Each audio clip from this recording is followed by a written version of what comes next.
shunned away from talking about the things that they would expect him to talk about. Of course, some of those including this economy that is not doing quite well and how we can be able to manage the shock, the challenges that have come with that. Well, I do really have also my own needs I would want him to address, and definitely I know that my colleagues over here, I'm talking about Robert Nyonyintono, Felix Nkunda and Mollen Kenyena, do have quite a list of things they would want His Excellency Yoweri Kaguta Museveni to talk about. Well, look at us. We are definitely here to share some of those things with you, and maybe later on we'll also be expecting you to share with us what you would want your president to talk about while he will be addressing the nation later on today. Maybe just to hear from Felix. Good morning. How are you doing? Well, good morning, Philo. How are you? I'm great. I cannot complain, I must say. Midweek happiness. I don't know if you're feeling the same. Happiness is a couple of mixed feelings, but definitely, of course, we're fast tracking towards the end of the week, and definitely it has its own kind of excitement for people trying to run away from the fast days of the week. Monday with its blues, Tuesday, I don't know if it has pinks or yellows or what. We are yet to know. You, the people who give the colors, will be able to tell us. Yes. But nevertheless, of course, a couple of anticipations with the president's speech that is ahead of the day. The expectation is that it will touch matters of national importance most recently. Oh, yes. Definitely, of course, bringing to life the dynamics of the economics in terms of sales, in terms of what people are able to buy, and of course, majorly talking about oil or gas or fuel, as we call it here. Yes. Yeah, but I've been talking to a couple of my friends. I've been telling them that it sounds like it's the expectation, put expectations low. I don't think they do not want to be heartbroken in the moment. Nah, it's just going to be the same stuff, in my opinion. Well, we are yet to hear that. Good morning, Mollen. What would you want your president to talk about today? Yes, a very good morning, Philomena, and the team, and of course our viewers out there. My expectations are that obviously he will be talking about the fuel prices in the country, because this is the big question that every Ugandan is posing, and sometimes you're looking up to government to do something, because you know that there is nothing that you can do individually to curb what is happening, and obviously you don't know when it will stop. So seeing the president talk about an issue like that will get us the attention that okay, maybe there is a plan. Now, I know that Ugandans get low expectations when it comes to this, but having the head of state talk about it will probably help the situation. And also the food prices, obviously, that is something that has also now been, underlooked by since the fuel prices are the ones on a hike. Yes. We are still not going to forget that the food prices are also equally high. So that is the one area that I would also be expecting to hear from him say something about. But also what is happening in Karamoja, Philomena.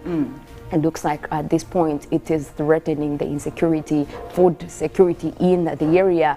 And of course that is now getting every Ugandan concerned, and I know that the president is concerned as well. So we might also be expecting to hear a thing or two. And obviously he always tackles national security issues. That's as far as I would expect him to be talking about. Yesterday, I was listening to the parliamentary session where one of the MPs was saying in Karamoja now, it has reached an extent of people doing a barter trade of exchanging their children for food. That is where we have reached in Karamoja. And it poses a question of what is happening. Now, at that point, that's the question that we actually need. They simply bring them. It is something crazy that is happening there. there. When the children, because a girl child is at around 50,000, so when they bring these children, they bring them to the streets of Kampala. 50,000 Ugandan shillings. Yes, they bring them to Kampala to beg. That's what happens. That you get this child, transport them to Kampala to beg. So you've bought them from the parent. They're not staying with them in Karamoja because they equally have a hard time. That's why when you find these street children, there's a mature person sitting somewhere. And these kids usually have a small bag in their necks, if you've noticed. So every coin you get, they'll put it in, and then after they go, they hand over to the big person, they come back. So even these people that have actually been getting the children from Karamoja, bringing them to the streets, it seems like now they can't even do that, because what is happening now? And I was also getting from the experts who are saying maybe the problem in Karamoja has been around the fact that we have alienized practices in Karamoja. Instead of letting them focus on the livestock that they were doing, we tried to bring in other practices that obviously have failed in Karamoja. So how about we go back to that agricultural zoning and we make Karamoja be more productive for what it was doing, so that it substitutes with what can be provided to supplement that. And I think that came in as a very good advice from the experts. So I would want the president to also be bringing in experts now, not just politicians, because we need to find a long-term solution. This is not a political matter at this point. They can be both. One can be an expert and a politician. They can actually be both, but from what I've seen, say politicians here in Uganda have a different agenda. The experts also have a different agenda. But it's possible to have two qualities in one person. Well, Robert, how are we feeling this morning? Very fine. Just waiting for His Excellency. And for me, I want to hear the President talk about insecurity, not only in Karamoja, but what is happening, because we saw the shooting of, that is the Bukwa district, Cow. We saw the stabbing to death of a Makerere University. Of course, what happened in Makerere with the guild campaigns, the 88th guild campaigns.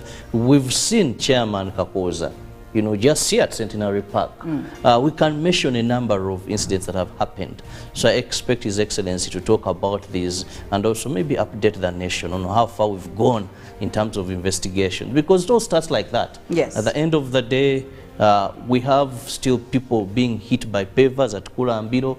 So there's insecurity cropping up in the different parts, of the city.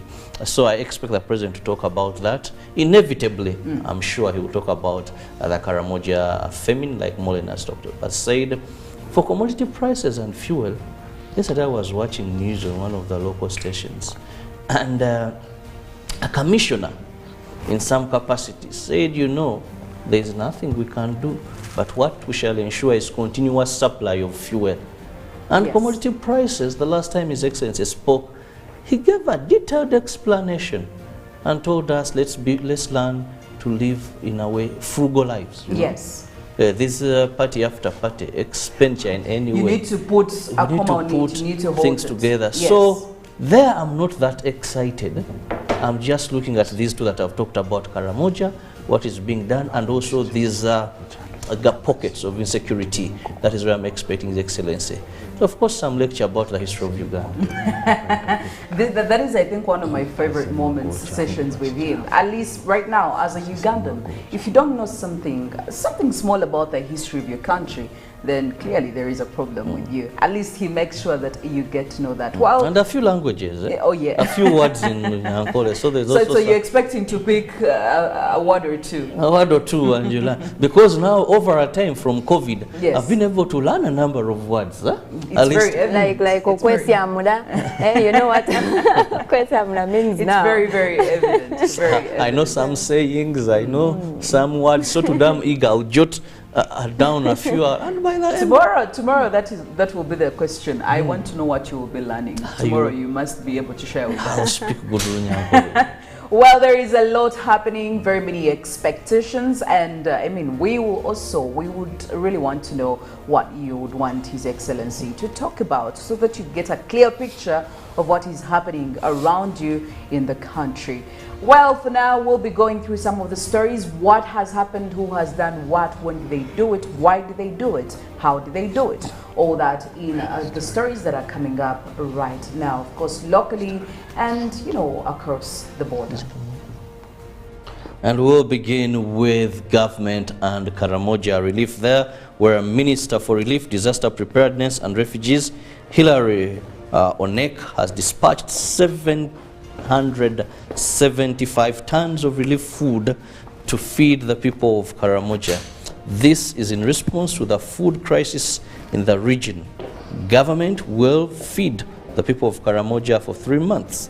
The Office of the Prime Minister dispatched 552 tons of maize flour and 223 tons of beans and other supplements to the hunger-affected people and malnourished children in Karamoja.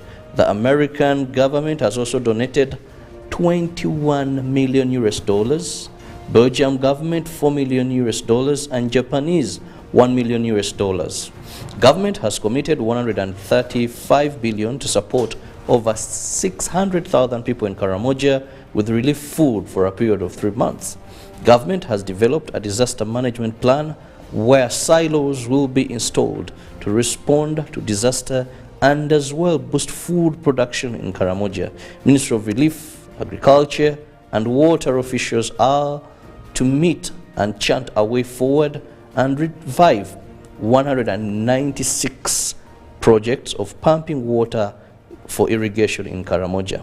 For the past 3 days, government has supplied 1,590 and 700 tons of maize and beans respectively to the district of Kotido, Karenge, Moroto, Kabong, Nakapiripit and Napak district.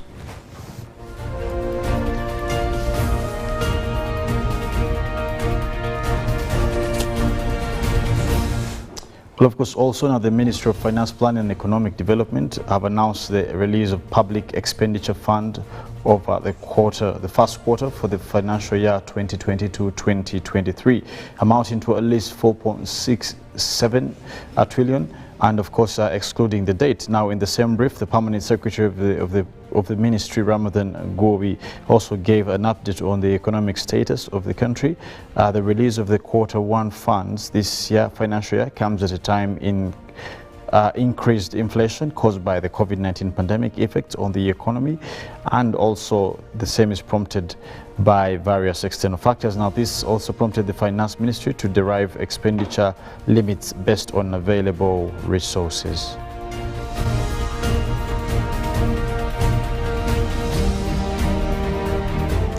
And we now move to the fight against corruption, where the Inspector General of Government, Betty Kamya, has implored Wakiso district leaders to work together in the fight against corruption.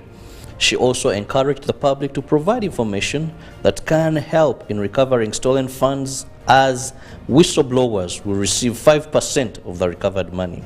The Inspector General of Government, Betty Olive Kamya, encouraged Wakiso district leaders to cooperate in addressing corruption in the district. She also emphasized the need to mobilize the population to provide information that enables the inspectorate in recovering public funds.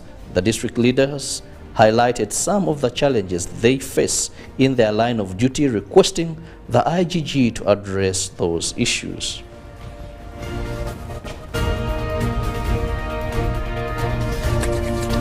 Now, the International Crimes Division Court has declined to grant an application filed by the prosecution for want of time to disclose evidence of defense in the matter of the attempted case against the legislators Muhammad Segirinya and Alan Sewanyana. Now, all parties appeared in court for partial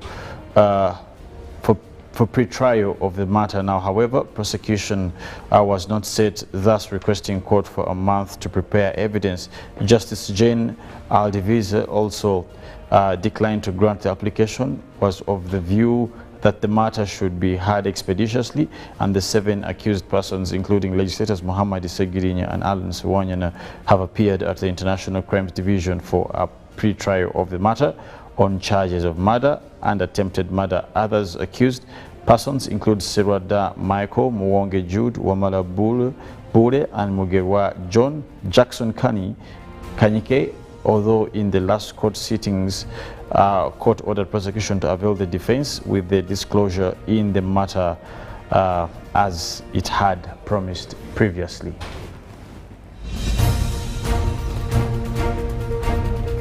Moving on to some of the international stories, starting off with Russia and Ukraine. Well, Russian missiles have struck cities and villages in eastern and southern Ukraine, hitting homes, a school and a community center, as Russian President Vladimir Putin was in Iran to discuss a United Nations-backed proposal to unblock exports of Ukrainian grain.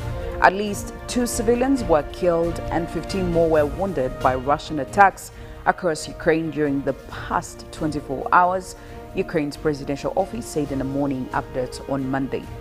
In Kramatorsk, a city in eastern Ukraine's Donetsk province that is considered a likely occupation target of Russian forces, one person was killed in an air raid on Monday that hit a 5-story residential building, Regional Governor Pavlo said in televised comments. Ukraine's emergency service said on Telegram that 10 people were wounded, 5 of them hospitalized, but it did not mention any deaths. Fresh blood stained the concrete nearby as apartments on at least 2 floors burned. In the aftermath of the attack, shrapnel was placed in a small pile near an empty playground. There was no one here and everything is ruined, Halina Madak, the resident of one burned apartment, told the media houses. Well, Australians have been urged to work from home and wear masks indoors as the number of people in hospital with COVID-19 nears record levels. The country is in the midst of a third wave of coronavirus, driven by the BA.4 and BA.5 Omicron subvariants, and earlier this month broadened access to second booster shots to deal with the surge in cases. Daily cases climbed to 50,248 on Tuesday, the highest in 2 months. Some 5,239 Australians are currently in hospital with COVID-19, just short of the record 5,390 recorded back in January. We need to do some things differently, at least for a short period of time, Australia's Chief Medical Officer Paul Kelly told one of the media stations locally as he predicted the number of people admitted to hospital was soon hit an all-time high. We know that working from home is a very key component of stopping what we call macro spreading. At a press conference later, however, Prime Minister Anthony Albanese said that working from home was a matter between companies and their employees and noted that it was simply not possible for some people. And back in Africa, abducted Nigerian Catholic priest killed by captures. Now, one of the 2 Catholic priests abducted by gunmen in the northern Nigerian state of Kaduna has been shot dead by their kidnappers, the church says. The other was freed after a ransom was paid, and the head of Kaduna State branch of Christian Association of Nigeria, Reverend John Joseph Hyde, told the BBC. In a statement, the church said that the decomposing body of Reverend Father John Mark Ketnam was discovered on Tuesday. It described the killing as a gruesome murder. The church said the cleric was shot dead on Friday, the day he was abducted. However, Reverend Father Donatus Cleopas, who was freed, had been reunited with his family. The Christian clerics were seized at gunpoint at rectory in a village of Yedin Garu in Kaduna after having traveled there for a church event. The kidnappers had demanded a large ransom, which the police says had given in efforts which were underway to rescue them. Now looking into weather and climate, heat wave and fire blazes after the UK passes the 40 degrees Celsius for the first time. The UK has recorded temperatures of over 40 degrees Celsius for the first time.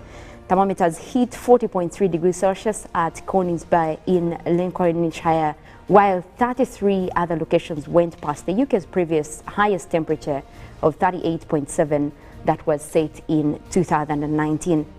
Several fire services declared major incidences after a surge in fires. A major blaze in Nyonyintono in eastern London left homes gutted. Now, some rail services were also cancelled after tracks overheated and backed overhead cables failed. Now, hundreds of firefighters tackled fires across London, including the one in Nyonyintono, where a grass fire spread to properties. Residents who were told to be evacuated told BBC about 8 homes and possibly a local church had been destroyed in the fire, while one firefighter at the scene described it as an absolute hell. Team Stark, who alerted the fire brigade and whose home was also destroyed in the blaze, told BBC that 5 who live with him and his son had spotted the fire in his neighborhood garden, but despite their best efforts with a hose and watering can, they have been unable to stop the spreading fire amidst the dry conditions.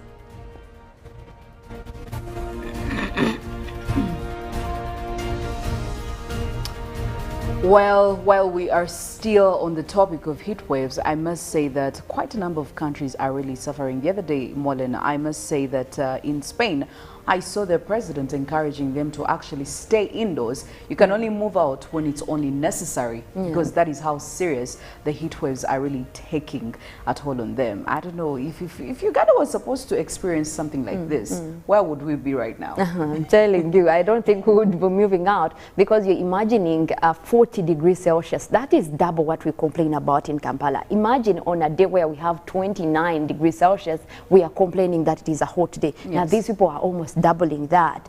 That is an extreme that could just, anyone could faint just in being exposed to those kinds of temperatures. And it's sad that the UK, we are seeing countries like Spain, France right now, Portugal going through that, and it's only getting worse. And this is breaking records for the first time. Yes. Yeah. I mean, Felix, imagine why countries are actually breaking their own records. What does that even have to say about like they have control even over it. So it's sort of like it's a little bit painful, by the way. Yes.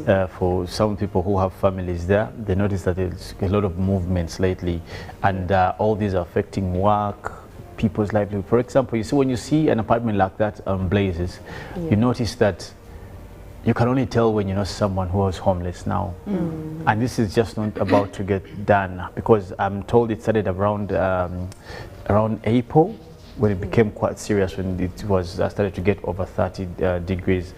But the anticipation is that it's going to get worse. That's the anticipation. That's the kind of crisis that we talk about with climate change. Yes. And surely. I think countries that have been worst hit now are seeing the reality of it, but not to say that we should also be relaxing, because this can cross over any time, because even part of Africa is being affected right now. We have most people in the Sahel region that are also going below, above the record so far. So this is spreading. It's really, really sad, because even yesterday I saw, while I was looking at some of the international stories, they were talking about how there is an increase in the sea levels, especially when it comes to Hawaii. And water was practically washing away some houses that stay by, that are stationed around the beach, beach sides. And I'm thinking, is this even safe anymore? Like, what are we not doing? Quite, there is a lot, but we don't know what exactly we are supposed to be doing. And again, you just need to acquaint yourself with all this information. And I mean, that's why we have the meteorologists here to tell us what we are supposed to be doing as a country and as individuals. But also there is somebody who is here to tell us what at least we can do when it comes to boosting our our health, to make sure that we are in such a very, very, very responsible and healthy state, especially when these infections and diseases come in for us. Robert.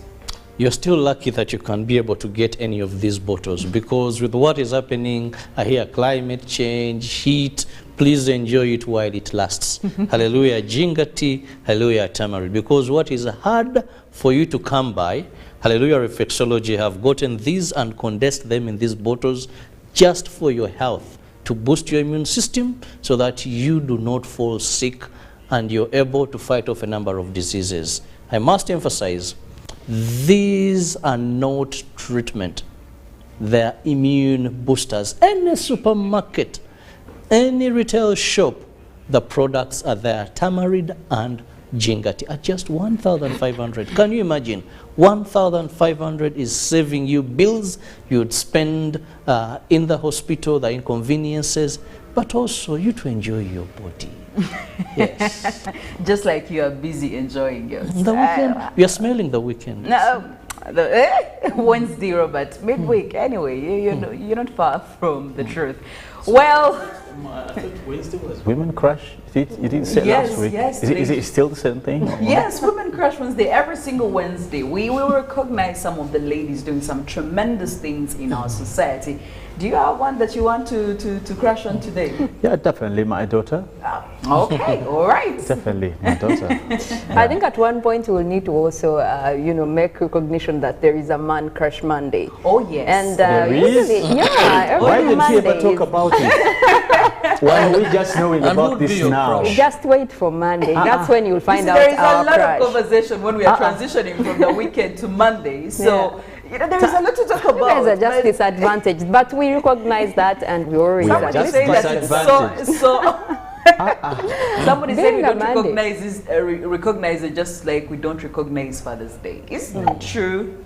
Are you even asking But seriously? I mean, all men and women are doing great things in the nation. What are we The way talking you about hype your them or things not? and then don't hype ours.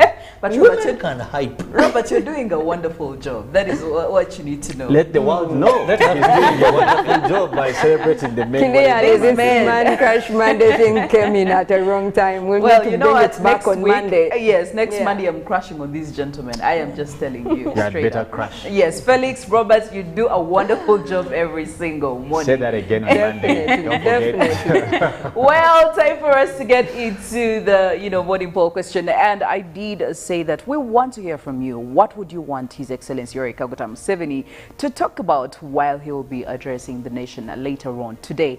And share with us what you would want him to, get in detail with, and we'll see how that will go down for all of us. But for now, we're going into the inspiration for Wednesday. Quite, an amazing song from one of the most phenomenal women you've ever come across. And when we get back, we'll be talking about the budget slashes, to make sure that we come out of this economy, as of course shown by the Permanent Secretary of the Ministry of Finance. And we'll be diving in that conversation, myself, Robert, and Felix. We'll be back right after this.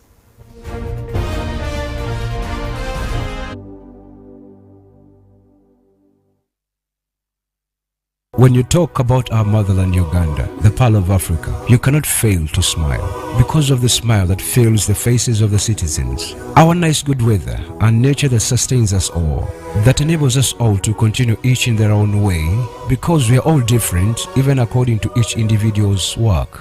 But what joins us to become one person is the sweetness from the flavored drink Alleluia Jingati drink and Alleluia Tamarind drink. The flavor that quenches your thirst while at the same time treating and healing your body because it is 100% natural. Enjoy the drink that has got the tamarind juice in it. Made by Alleluia Reflexology, Healthy Solutions and Nutritional Research Center Limited. Get yourself a bottle of Alleluia from all shops around.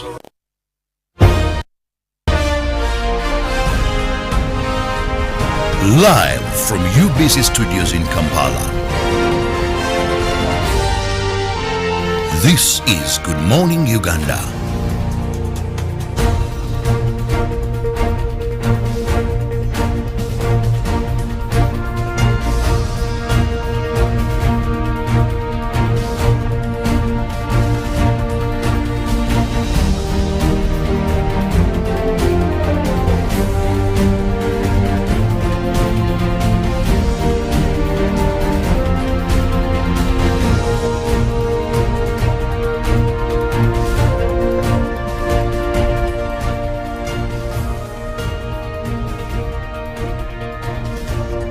Good morning, Uganda. Today officially makes it possible for us to say that we are just left with only a total of 11 days to the end of the month of July, meaning that today is a 20th Wednesday. Philomena Mastiko is my name, and thank you for joining us this very early morning.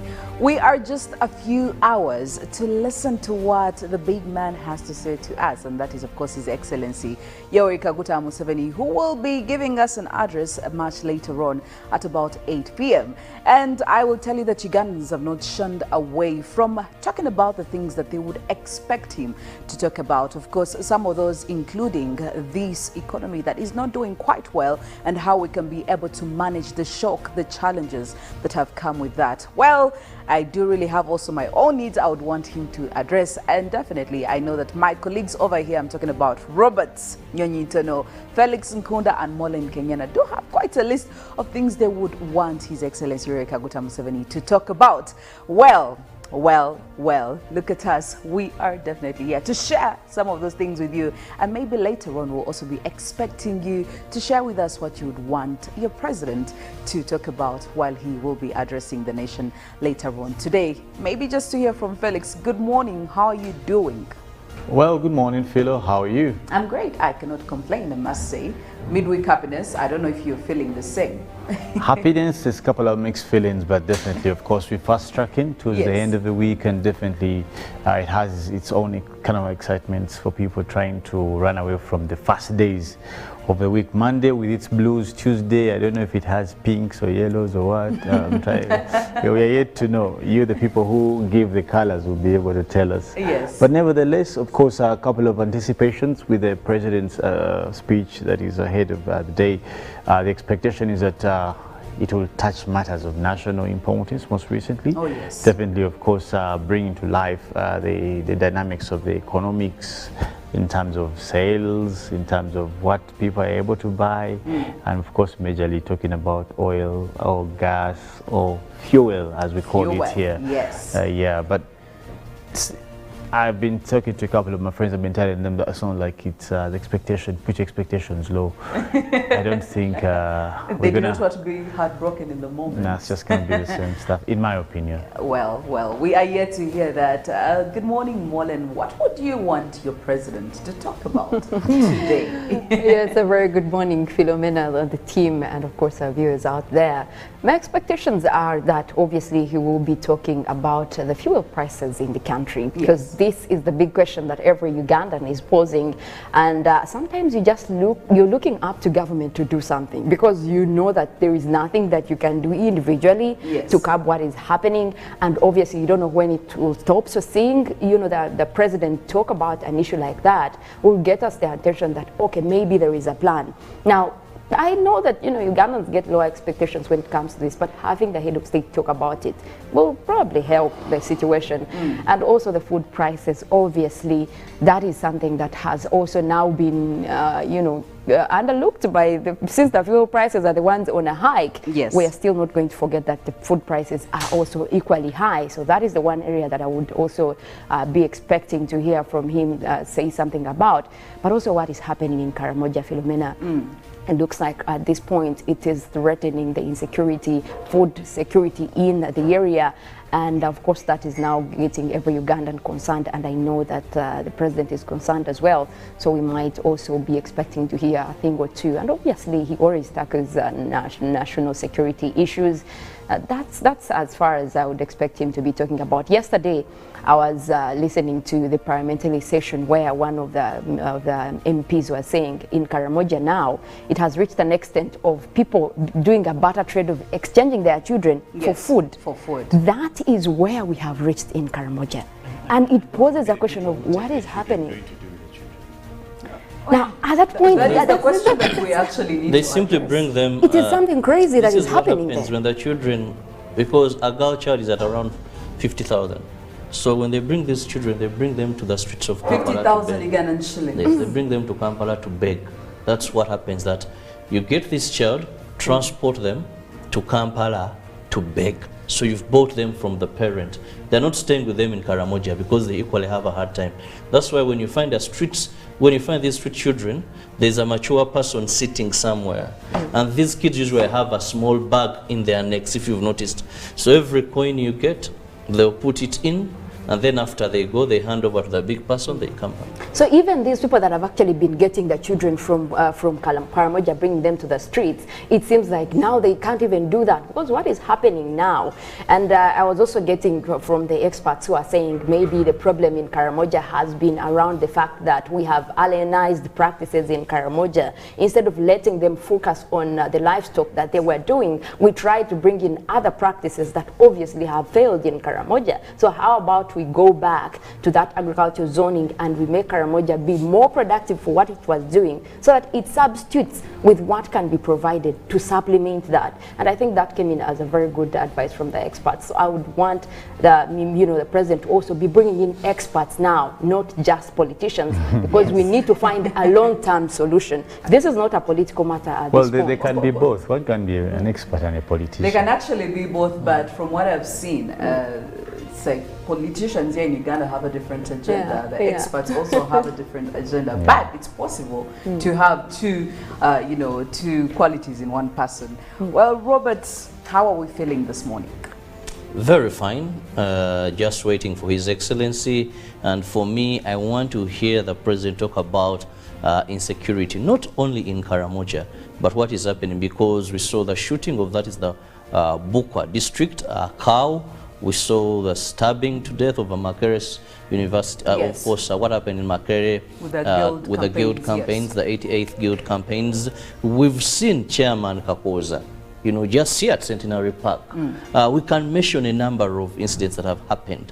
So I expect His Excellency to talk about these and also maybe update the nation on how far we've gone in terms of investigation, because it all starts like that. Yes. At the end of the day, we have still people being hit by pavers at Kula and Biro. So there's insecurity cropping up in the different parts, of the city.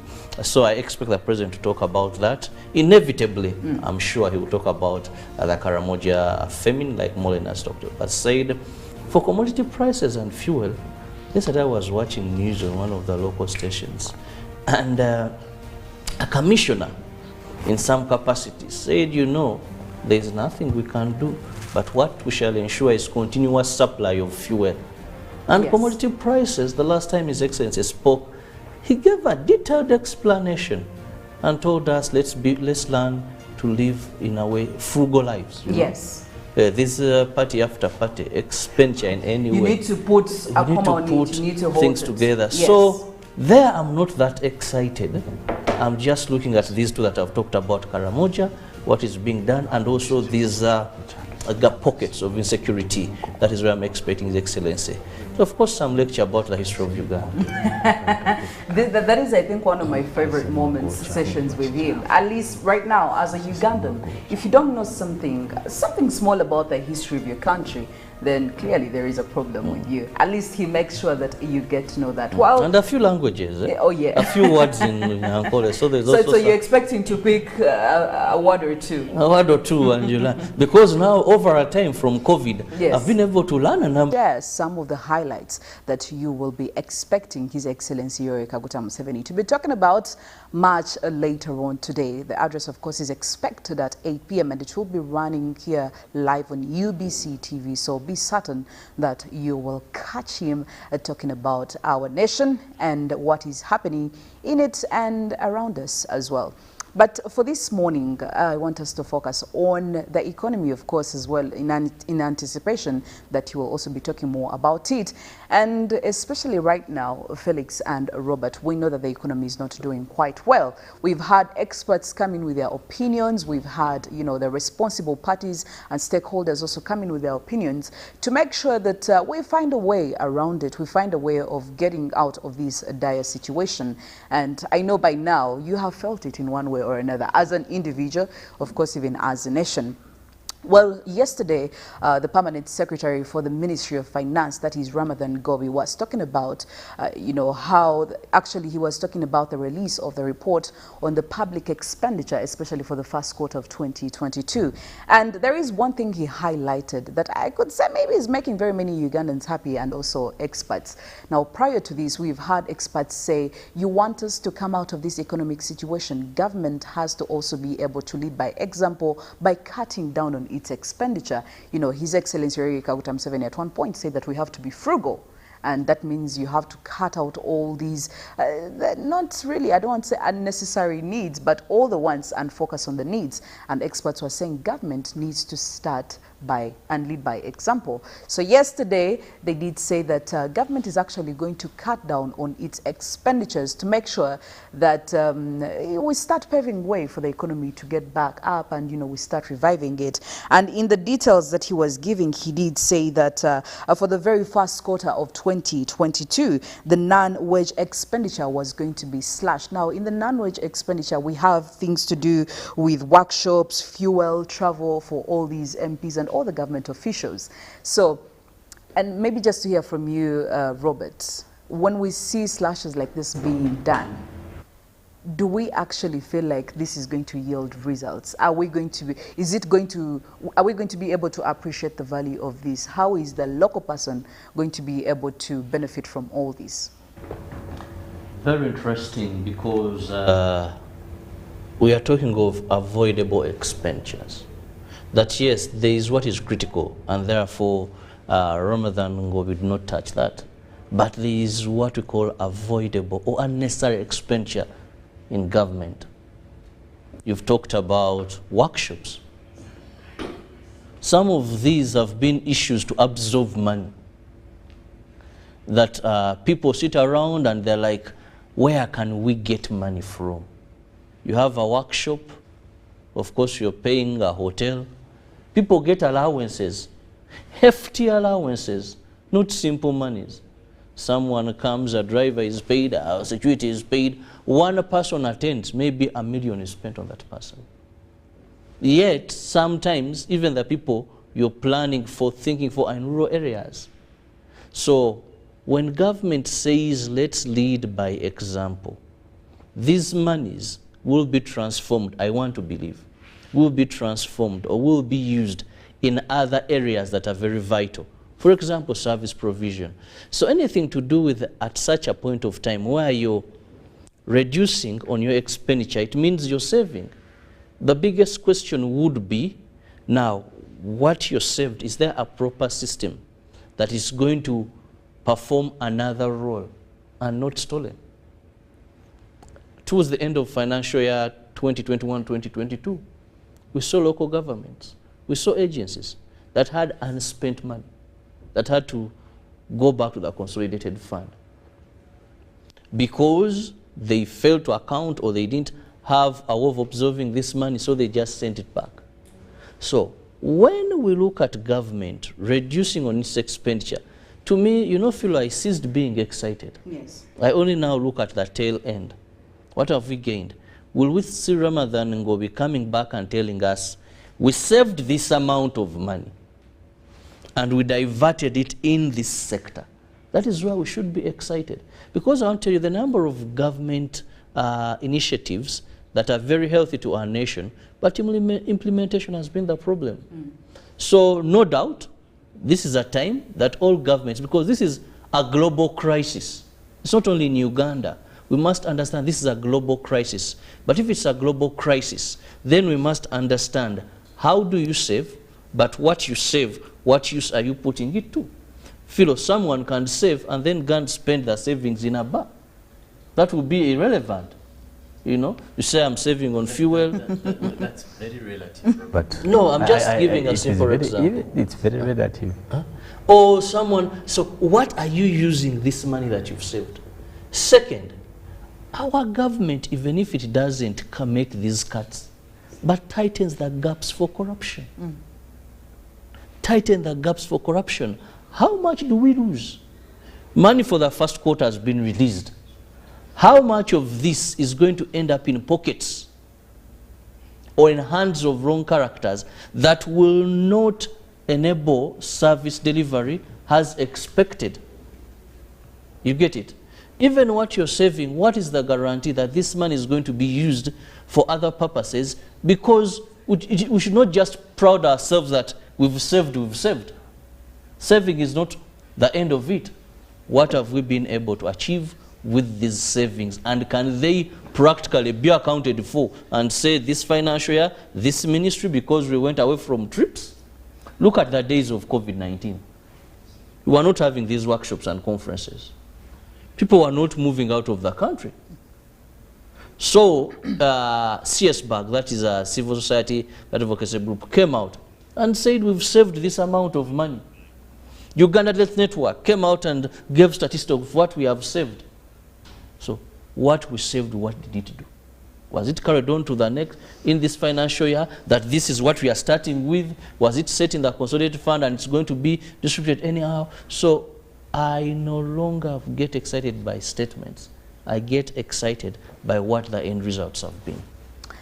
Well, in the same address, actually, Ramadan Ngobi said that non-wages were slashed from 1,829.2 billion as opposed to projected 3,492.2 billion. So that is quite a percentage that was cut down. But Felix, if we are going to focus, because I really want us to focus on some of the reasons that we are seeing quite the economy going down. And this is even way before COVID-19. We can't say that the economy was thriving before COVID-19, because right now every official will tell you, you see, COVID-19 has done this, But we know that the economy wasn't really doing its best before COVID-19. So could we actually also say that, because we've had very many conversations about how to grow the revenue of a country, but we haven't looked at the productivity of the infrastructure developments that we have here in Uganda. We know that we have borrowed quite large amounts of money to build infrastructures in Uganda, but have we been able to get the money that we are supposed to be recovering from all these infrastructures? I mean, I'll give you an example. We have constructed quite a number of markets in Uganda, and I will tell you that the occupancy rate is really low. Some of them, the traders have failed to, be part of them, go and conduct businesses in there. We have a dam that is yet to be commissioned in the north, and it has been pushed further and further and further. So when we don't realize the money that we invest in these, infrastructures, doesn't that affect our economy in one way or another? Well, it does definitely affect the economy, and that so by far. And for us to get a true integration of your question, Philo, brings me back to something you did talk about much earlier when you did bring in the notion of fiscal discipline, you said? Yes. And it all works directly into what you're asking. Like, if you try to strike a balance, when you talk about fiscal policy, let's just start with the fiscal policy of any civility or civilized nation that has its arms up and running. You're basically talking about those government interventions that would touch its incomes, and definitely when you talk about incomes, you're talking about how it spends and how it collects money, which is exactly what you're saying. Yes. That we must have this bitter discussion. I think most of the countries shy away from this, and majorly countries like Uganda, that they don't want to discuss the issue of expenses and how they earn. Because when you talk about how governments, you're going to talk about how it pays people. For example, what it spends on, as Robert was saying, what is the priority in terms of spending. Yes. But what may look to many Ugandans as useless may be actually useful for government. Now, that is only determined by the kind of governance or the style of governance of a particular group of people governing the country. For example, different countries, I've had many people give examples of countries like the UK, Denmark, the US, that there are prime ministers out there in the world who move on bicycles. Haven't you heard such stories? Oh yes, we even seen pictures, absolutely. The UK, yes. And then they're trying to compare that with countries like Uganda or other countries in Africa. For example, in Uganda, we have a convoy. The Prime Minister has a convoy, yes. The Speaker, the Deputy Speaker. I think this month when they are called ceremonial cars. Yes, the ceremonial cars for... Now, many people question such things vis-a-vis other countries. When you go to speakers of different houses elsewhere in the world, you'll notice that they're not doing the same things. Now, that is all informed by the style of governance, the style of leadership. Now, when you talk about cutting costs, you're talking about changing the style of leadership. Yes. When we have a president actually not even only in Uganda, most of the presidents in Africa have over 40 cars on part of their fleet, or fairly 20 and above. That is a style of politics now which you can't go away from. In as much as some of us, the spectators, may look at it as wastage. Yes. But because of the style of politics in Africa, where we have even on record various presidents being assassinated, like most recent, I think it's just 2 weeks ago when we saw what happened to the president of Nigeria. He had an attack on his convoy and yes. what. In countries where we still have sporadic uprisings, where we still have rebel groups, for example, in Uganda, yes. Yeah, we just had the ADF hit at some point at the parliament, at the central police station. Again, it informs the style of politics. So we need to have a shift in the things that we do generally for us to discuss how to get these remedies that the PS is suggesting. For example, you talk about issues like seminars. I think that came out loudly, that it's one of the things that institutions spend on a lot of money. And actually, over the years, we've had people complain about this. And allowances. Yes. Now, for example, I want to give an example of the parliament, an institute where we have people who have 5-year terms. But every 5 years, the parliament purchases new cars for those people. Now, imagine there are people who have been in parliament for 20 years, and every 5 years they have been given money to. and every 5 years the money increases. Yes. Now, some of the suggestions that were given is that, one, how about we buy permanent cars for Parliament? That when Kirabo comes in, Honorable of March India, after his tenure, he leaves the car. The car is owned by the state. Just like ministries, you see ministries, yeah. So all these arguments will complement the discussion of cutting cost. But the bigger question, and I want to re-emphasize what Bob did say, what next?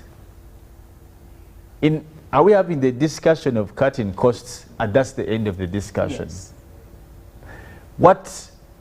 Even before we go to that, and I was interested to ask this to the PS, that as we discuss reduction of expenses for government, who is talking about the priority of investment?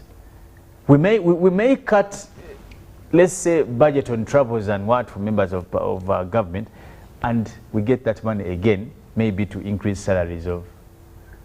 What sense would that have made? Yes. We don't have, do we have a hierarchy of priorities? Yes. That when we get this money from here, we want to first sort issues of this. You asked a very good question about infrastructure. Infrastructure is, for example, not until you ignite the car, you step on the ignition pad or the brakes or what, it can never move.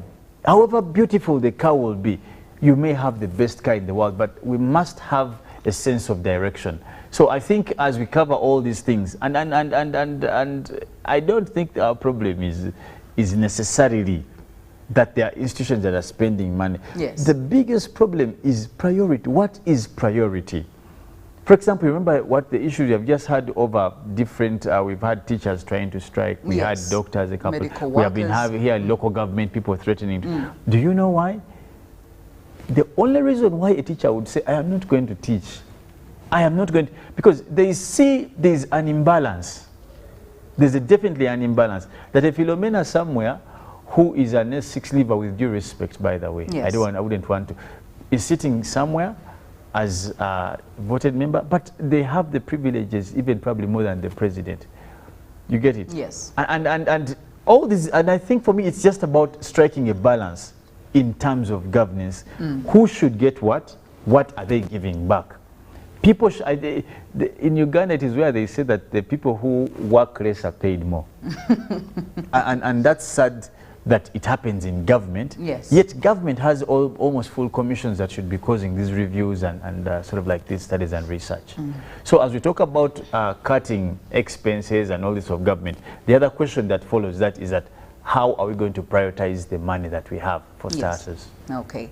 We're having a conversation about the fiscal discipline, and I just want to hear from you, Robert. Of course, this is very necessary. You know, it's important for government to balance, okay, its expenditures versus the money or the revenue we have in the economy. And we know that it's necessary because you don't want at one point to exceed the government receipts, because now you're spending money that you won't actually be having. You know, when you draw these budgets and all that money, you don't have it, but you know what you're supposed to be using it for. But when you look at fiscal discipline generally, Robert, do you think this is something that we have observed here in Uganda? And if not, is it something that we can observe? Because it's quite hard for very many countries, but it's good for any economy. So can we actually achieve it? I believe where there is a will, there is a way. However, some roads are so hard to move on. You see, Uganda, we know what our problems are. We know how to best address them. The only problem is we fail to walk the journey of addressing them, meaning implementation. Yes. That your experts will tell you this is the problem, extravagance in government, if I'm to use that term. Yes. Unnecessary expenditures, maybe we are going to chop this, chop that, and we are going to get this money. We believe when we do that, because experts quantify everything. The likes of Ramango Ngobi, very bright people, will tell you that team at Ministry of Finance, oh my God, they'll tell you this is the amount of money we are going to save. Yes. That is why we've taken this move. Now there is a rationalization of government agencies and departments where they are going to merge some, they are going to transfer others, yeah? And this is aimed at saving government expenditure. Why do you have same bodies doing the same thing? You have Uganda Electricity Regulatory Authority, you have UMEME, you have what? Yes. Merge them. Each has a director, each has an accountant, each has all these. So all this government knows where the problem is. But you see, failure for effective implementation is our challenge. That's why I'm telling you that this can be achieved in Uganda where there is a will. But are we willing to implement one? If you still have the corruption rates we have in Uganda, this corruption that is very amusing. I love following committees of parliament, Mosoko Sase. Today you hear this Nakawa Naguland Heart Institute, then 1 acre given away, we can't continue. You've talked about infrastructure. You see, government goes and borrows money for infrastructure.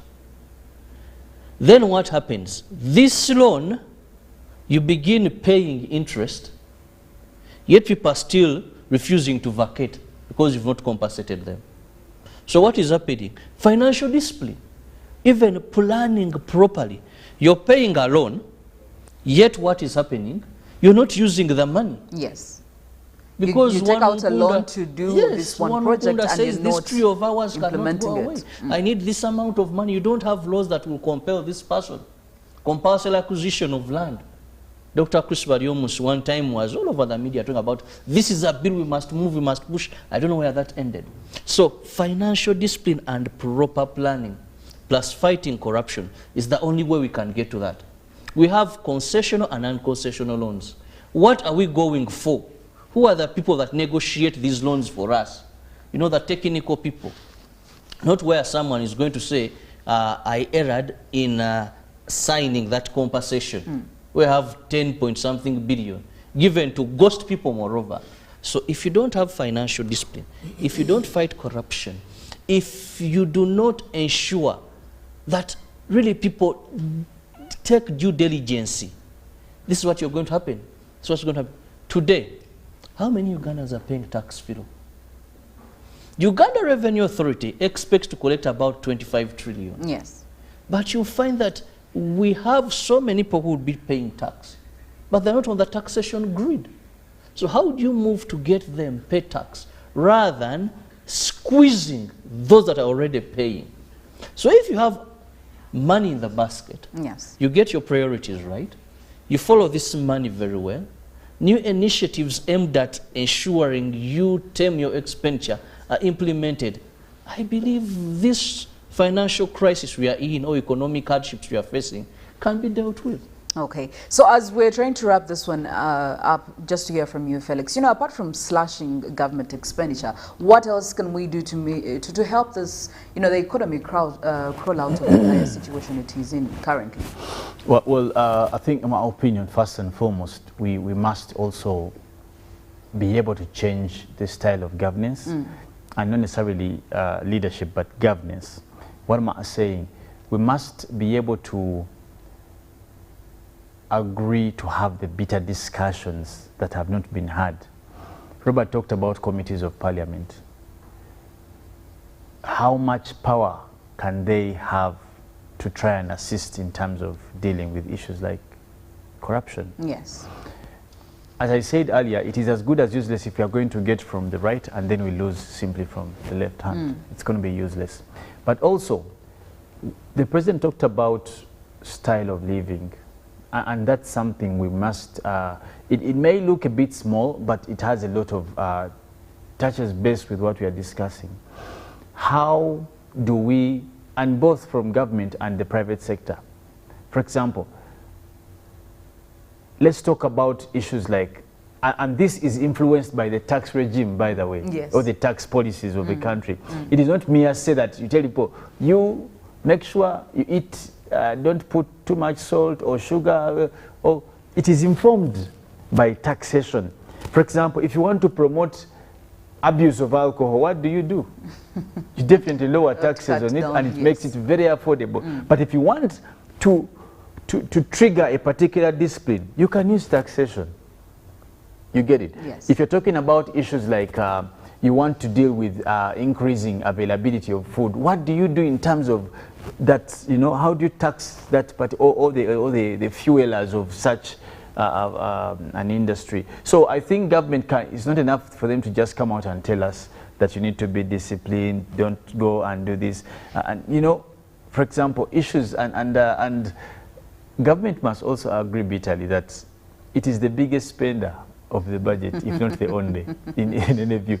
So it takes the lion's share, basically. If not the whole of it. That's because, I don't know, you know, all of that will just feed on what it's spending. So the question is, the answer is with them. Is with them. The Ugandans just compliment. Yes. Because the Philomenas will come, probably, how many people even are working with government? For example, in terms of contracts, how many? It's just a handful. So it is now them. If you talk about expenses, you're the ones who are holding. You have to check yourself. Yeah, who are you giving the money? And lastly, we need to put in place what we call financial regulated processes. One, when you talk about corruption, actually, you're talking about the last end of expenses. Kirabo swindled this amount of money. But that is the last person. But the question is, how did that money get to the last person? It's what we want to deal with. Yes. That away from just saying there's been corruption. Corruption is the end of the tail, but the beginning of the head. How do we put in place policies, standards, regulations, and definitely maybe tighten the red tape to avoid. He talked about the example of one of the ministers comes out in the committee and says, I did not read through the document. But yes. That is avoidable. Reduce those powers from the minister, and that's why there was that particular committee that was, you know, yet then there are cars of 1.5 or probably 2. Depending. I think we can just have our minds go around situations and trying to find answers to the things that sort of bother us. And it really trickles down again to what you said. I think there is need to change the style of governance, because it really encompasses quite a lot of things. Just briefly, Robert. Political administration is very expensive. Sorry, let me just say. Yes. We spend a lot on political administration rather than actually administering the welfare. Yes. Rather than welfare, administration of welfare for the people. But we spend more on just sorry, that Robert. Is simply cost of administration. It is cost of administration, political. I want to be specific. Yes. Political administration. That's why I told you. You find a minister with probably 4 fleets of cars. That is political administration. But then you're going to find the parish development model, which is now a welfare administration. Yes. And they're saying money is not. But the money for the 5 fleets of cars and what and all this, it has to be there, whether borrowed, whether supplementary, what. But the money for the things that deal with welfare, social welfare of Ugandans. So the priority, that's why I told you, political style is a problem. When you go to the Western world, for them, their issues is more with administrative welfare than politics. That's why you see members of parliament riding bicycles there. And the reverse is true for African countries. Absolutely. Robert, well, just briefly, what are your parting shots on this? First, it is good news. It sounds sweet to hear that government has chosen to cut down on its expenditure. Because when you tell Ugandans to be frugal and yet they see extravagance in government, it doesn't work out. So that is a credit in terms of hearing. But for me, we want accountability to Ugandans. What are you expecting to save? Rather than show us that when we do this and this, government is expecting to save this amount of money that would have been spent. Then what is your planned expenditure for these savings? That is when it will make sense. And how are you going to close the gaps that even where the little monies have remained, we get effective service delivery? But it also goes back to the budget process. When you look at money given to these ministries, these departments, what is this money for? Is it for salaries, recurring expenditure, or is it touching on the welfare of people? I'll be excited at the end of that term. Well, there you go. And we are yet to see how this is going to be implemented, and then what next after it is implemented. We're getting into the papers, Daily Monitor, New Vision, and Daily Nation for the press review. We'll be back shortly after this. Good morning.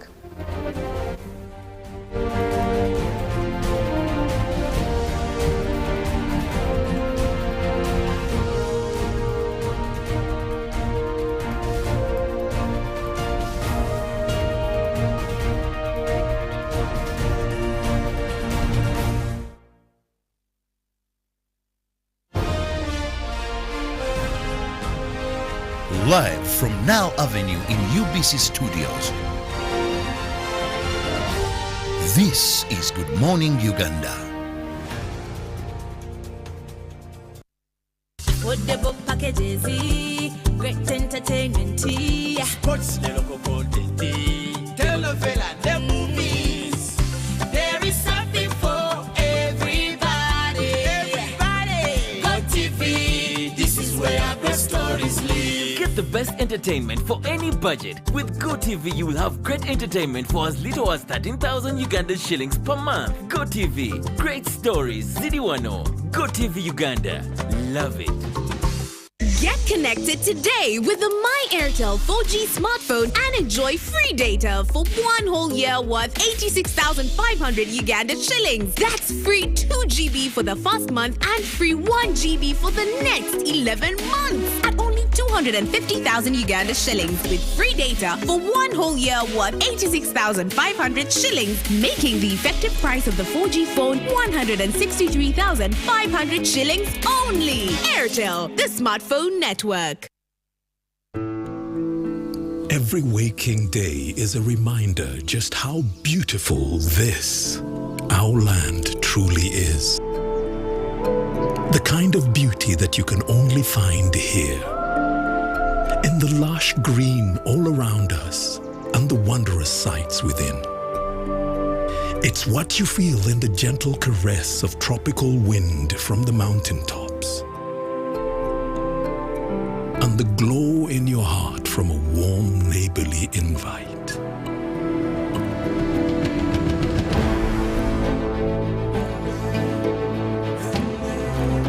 It's in the distinct aroma of our cooking to the taste of food that takes you on a journey. In the sound of homecoming and the sound of Mother Earth. In the magnificence we find on our travels and the exciting moments we experience. Ours is the kind of beauty that comes in all things big and small. All we have to do is awaken our senses and truly enjoy what's uniquely ours.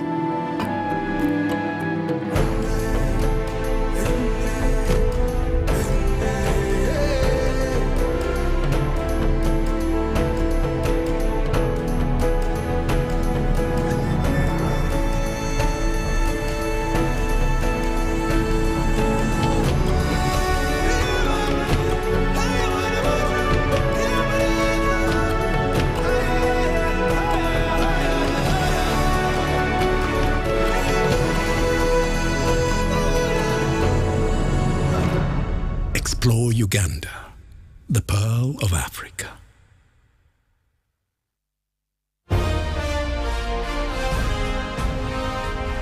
Live from UBC Studios in Kampala. This is Good Morning Uganda.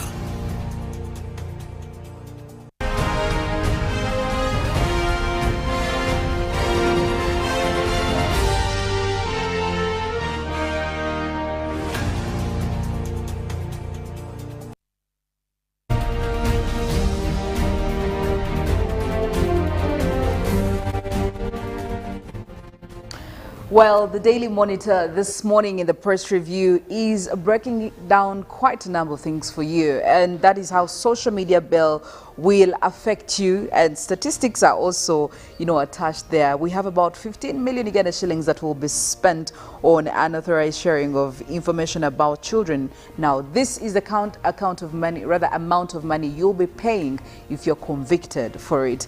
And again, if you're misleading or being part of the population that is involved heavily in malicious information or sending out malicious information to people, well, you will be subjected to 7 years of imprisonment, or you could pay out 15 million Ugandan shillings. So you need to know how this new social media bill will affect you. Now, for the hungry, government sends relief food to hunger-stricken Karamoja, and they're showing you a picture over there how the Relief Disaster Preparedness and Refugees Minister Hilary Onek and the Park District Woman Member of Parliament Faith Nakut flagging off relief food to the Karamoja Region Art Office of the Prime Minister stores in Namamve. This was happening yesterday. And in more news, high fuel prices drive Ugandans into poverty. And MPs seek to set rules on who heads police. Kenya makes U-turn and wants Ugandan maize. Well, I could say this makes the Ugandan farmers happy. So grab yourself a copy of the Daily Monitor to catch up on all these stories and many, many more. Well, crossing over to the New Vision, they are showing you compulsory vaccination rejected. That is a detailed story on page 7 of the New Vision, but also about Cheptegei, the food that makes him win. I'm sure a lot of people would want to know that kind of food. That is right there for you. And also First Lady hails victory story on page 4 and 10 of the New Vision for this morning.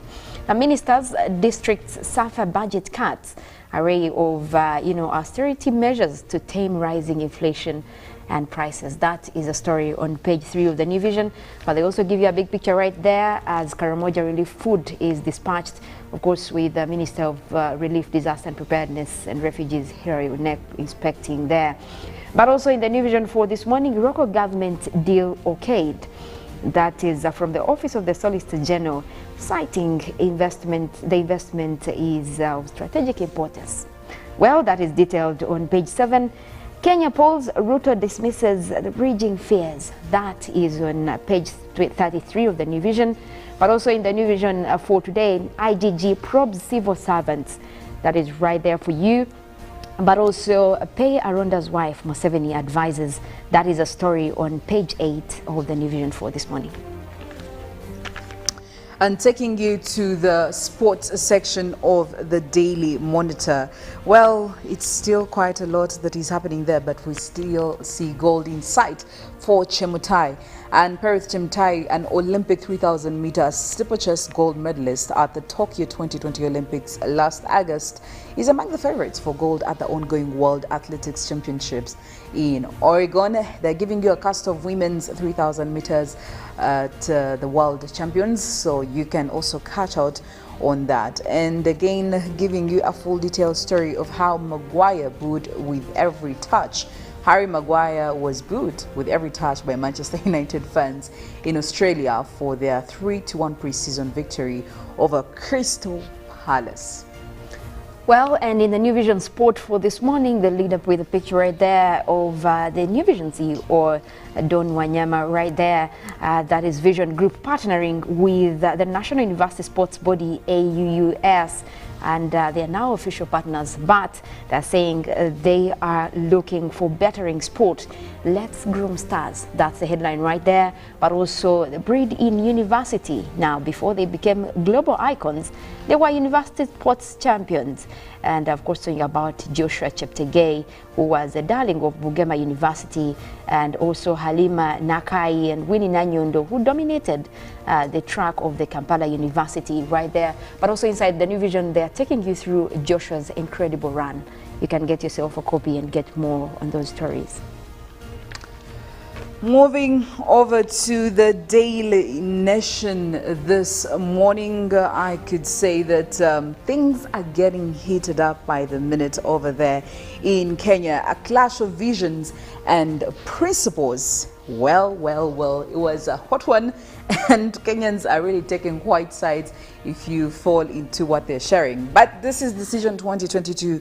We are talking about 19 days to go is what we are looking at. And of course, we are seeing the promises being made by Martha Karua, the Azimio running mate, who is preaching the rule of law and constitutionalism, as Rigathi Gachagua, her Kenya Kwanza counterpart, is of egos and values littered with skeletons. Well, still in more news, World Athletics Championships, leap of faith, Stanley Waithaka and Helen Obiri could also be part of this. Now, also opinions coming in on Give World Health Organization the land it needs for our hospital.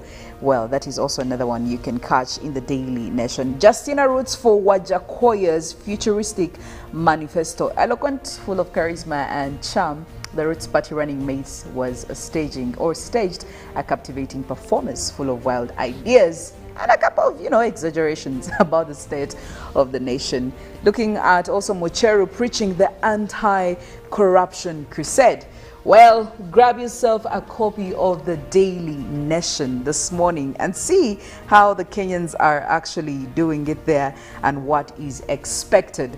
But also, we also asked over there on our social media some of the highlights, definitely on what you'll be expecting. What major highlights should be expected in the presidential address today? What major highlights should be expected in the presidential address today? Hashtag UBCGMU, and you can also give us a WhatsApp message. Tell us what you think about all these. But also the traffic this morning, I need to focus on areas around Mukwano Road, areas around Wampeo Avenue, around Nakawa Archer Road, Old Port Bear Road.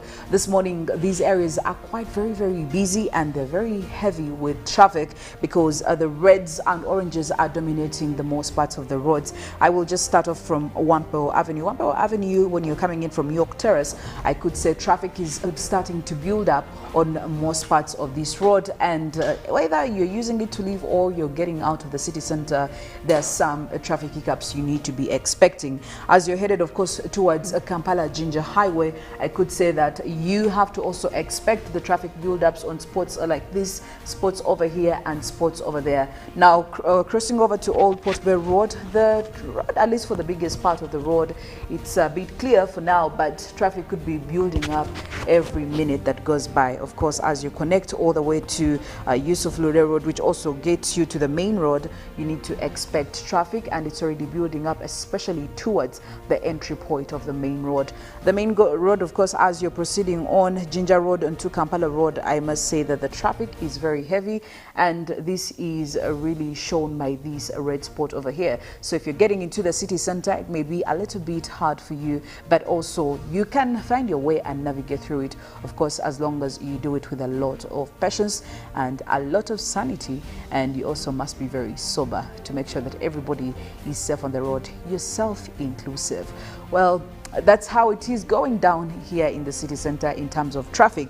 But also getting to the Mollen's department, the weather, like as we have seen, and the climate is not really doing us right. We're already seeing quite a number of countries already suffering Mollen, and I know Uganda, we are also kind of facing this in one way or another. It may not be as evidenced as the heat waves, but I know we are feeling the itch in one or another, aren't we?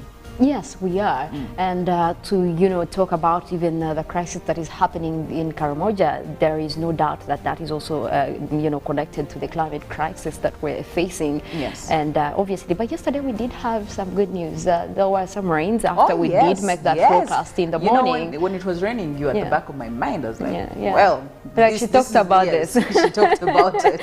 Yes. Well, but that is just something that can be good news, but only a short while. When we're talking about climate change, we're looking at long-term effects that come through as most of these weather conditions continue to change. And of course, what is happening right now is we're seeing, countries breaking records in terms of, temperatures, which is why, most of the data that is coming through from the satellites, they're asking one question: what is the highest temperature ever recorded in your country? Now, this is just, an overall picture of what is happening across the world, and some of the, records that we have seen so far up to date, that is pre-industrial era. We are seeing that most of the countries that have been breaking records, we did have the one in 2021 that was in Europe, in Italy, that went up to 48.8 degrees Celsius. Now that is probably like triple what happens in a lot of areas in this country. Imagine that. That was broken in 2021. Then we also have one in North America that was broken in 1913. That is across Death Valley, California. That went up to 56.7 degrees Celsius right there. But also you look at South America with 48.9 in 1905. Now, crossing over to Africa, I think the one that has caught, to record up to now, you look at the one that was broken, since that was 1931 in Tunisia, that is Kibili. that is now still on record for Africa right there. Now, these are the kind of numbers that have stayed around, but also indicating the extreme of how much temperatures have been rising. Now, from those, deep red colors, the red colors you're seeing there, those are some of the countries that have been dealing with extreme weather events, especially when we're talking about temperature rises. Now, mostly in Africa, that is taking in most of the areas within the northern parts of Africa and South Africa as well. That is where, those are some of the areas. Now, lucky for us in Uganda, we're still in those, lighter colors, which means we have not had extremes when it comes to, shooting temperatures. However, we've also had our share of extreme weather events, that is in terms of droughts, in terms of flooding, but also mention that most of these actually do come as effects globally, because we're talking about an area, we're talking about a global challenge here. But also what is coming through is that now the forecast that is coming through even from the satellites that are overlooking Europe, still talking about the heat wave that is taking on most areas, right from Spain, right from France, Portugal. We're seeing the UK after they did issue that, extreme weather forecast, talking about 40 degrees Celsius that was forecast yesterday, and that is the previous day, but yesterday they did actually come to that number, even past that, which was recorded as 40.3 degrees Celsius, that is across London. And obviously this is also coming in from the Sentinel satellites overlooking Europe. This was for yesterday. Now, where you're seeing those purple colors, those are some of the areas that are dealing with extremes in terms of shooting temperatures. What is highlighted right there, you look at London, you look at Brussels, Paris, Luxembourg, you look at Milan right there, you look at areas of San Marino, you look at Madrid, that is across Spain. Those are all areas that are having extreme heat right now. Now, in Africa, they're also showing parts of, Algeria, parts of Tunisia that are also facing most of these extreme, rise in temperatures. And that is what came out yesterday from the satellites. It looks like it is now just spreading towards a lot of areas. And obviously, now there has been an alert that is coming through. That is fire danger forecast. Obviously, dating from these, images coming in from the satellites, they're saying this is very extreme danger alerts that are coming through, because as temperatures shoot, we might be looking at more wildfires breaking up, we might be looking at more issues concerning heat waves, and that is one that is coming through as an alert, especially for emergency management. Now, also we have to note that also the US has come out to give warnings, especially with the forecasts that are coming through. They are also looking into the fact that they could be dealing with most of these extreme weather events. Now, 1/3 of the US population is under advisory and excessive heat warning today and tomorrow, impacting over 100 million people. That is in the southern plains and northeastern parts, as temperatures soar that is above the century mark. We're talking about pre-industrial level. Now, one of the areas that have been highlighted in the US, that is, we have Texas and areas of Oklahoma, areas of Atlanta. Those are the ones that have been highlighted. But also, if you look into most of those images, the images that have been highlighted for this warning, you look at most of them in those extra red colors, meaning that almost everywhere they are forecasting temperatures to go really high.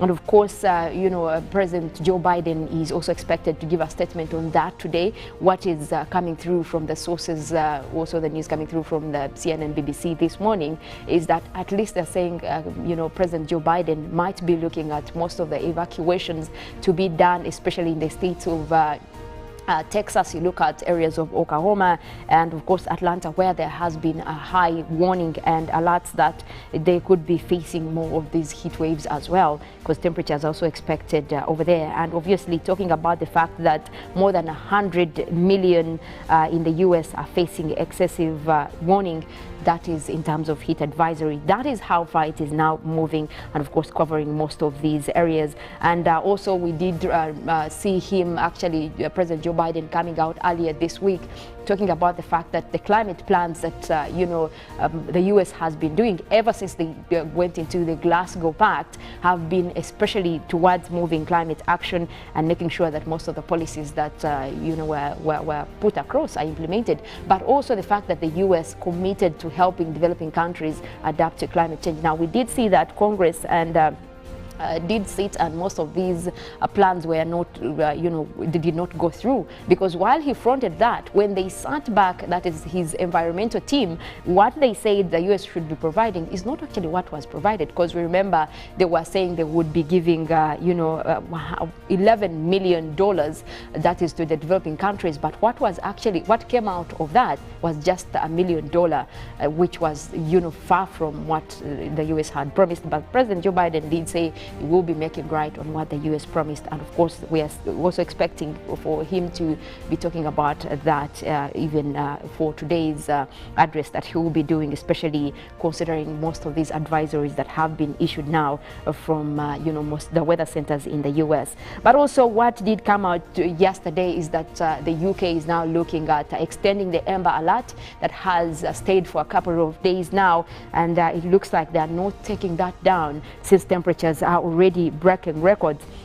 Now, right from, a mark of 40.3 degrees Celsius that was reached yesterday, still the forecast does indicate that temperatures could be going higher. And of course, most of the areas that are highlighted, that is London, Cardiff, meaning that temperatures might be going very much, above average. And of course, for the first time ever, they're recording, temperatures that have never been recorded in the US, in the UK, meaning that this is something that they are still looking into, meaning we might be still looking at that amber alert and red alert. Also, France did issue a red alert for the last couple of days. It is still standing, as Paris is also highlighted from the data coming in from the satellites as well in those deep red colors, indicating that most of these temperatures are not likely to go down anytime soon.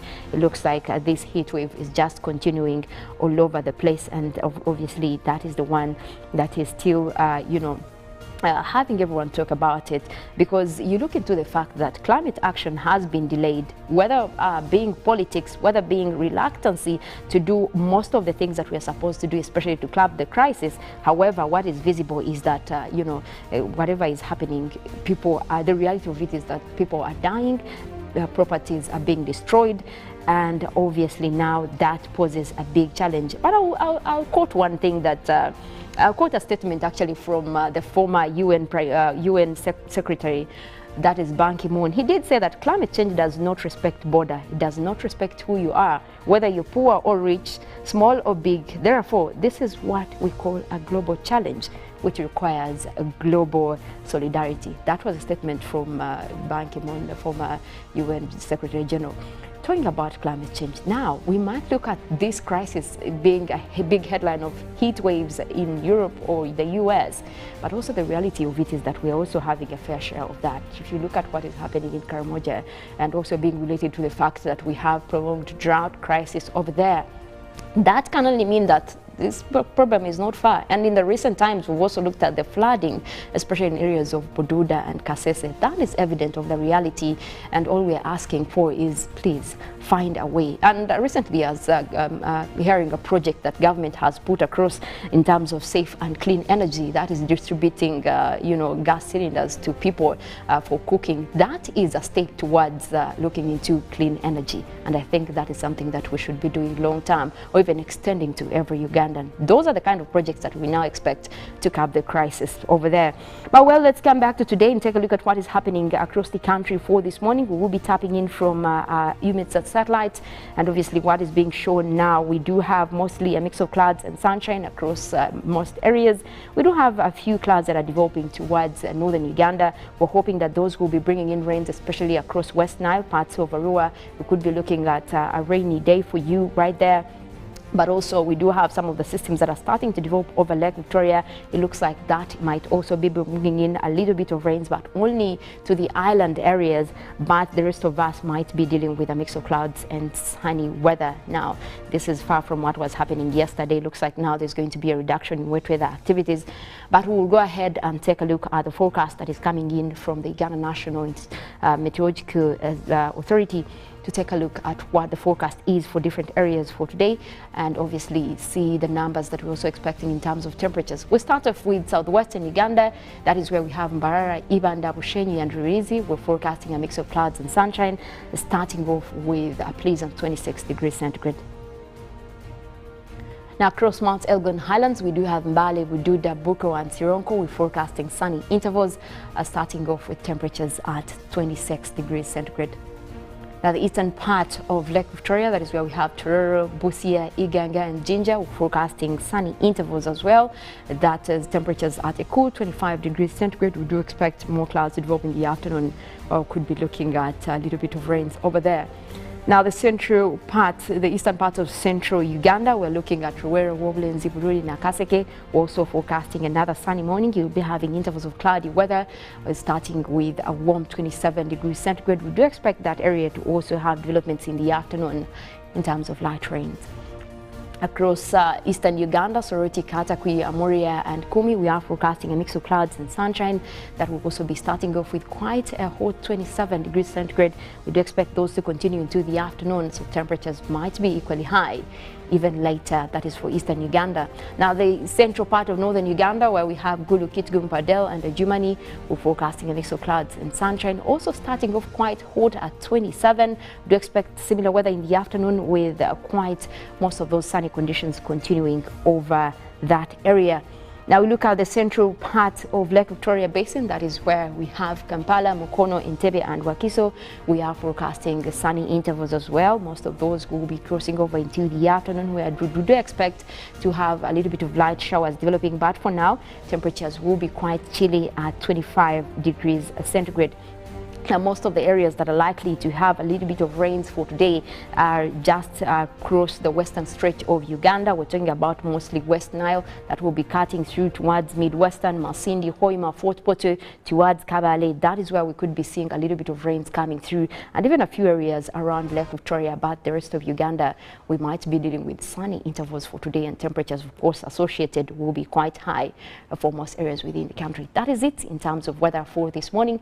We do have Good Morning Uganda agenda coming up for you. Later we'll be having sports highlights, and of course, you can continue with us in our conversations. The hashtag on our social media platforms is hashtag UBCGMU. My name is Mollen, Kenyena, wishing you a wonderful day.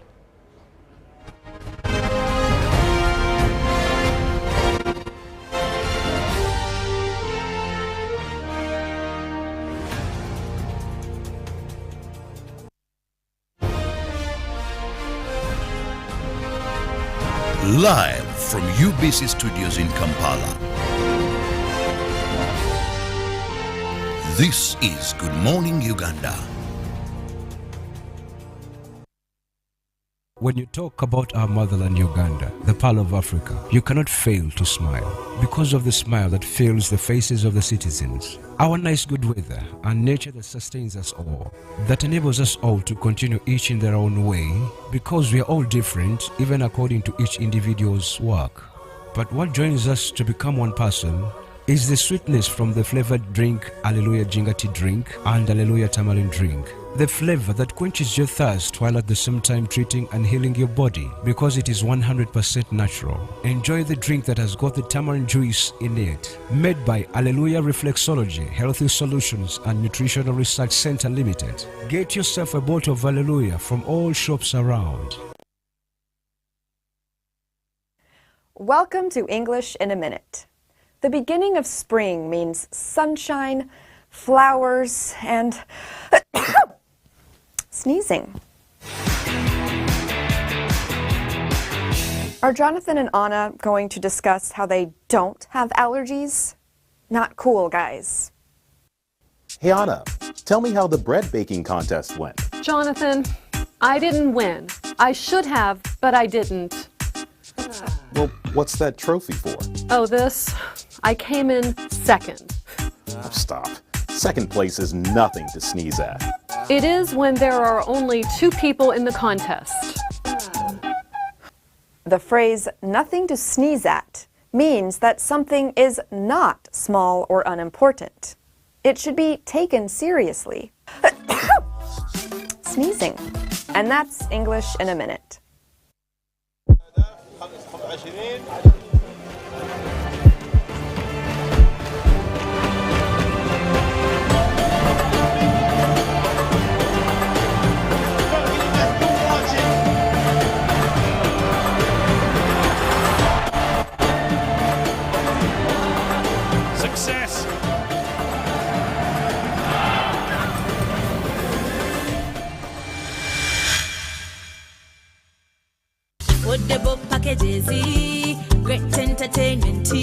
sports, the local content, telenovela, the movies.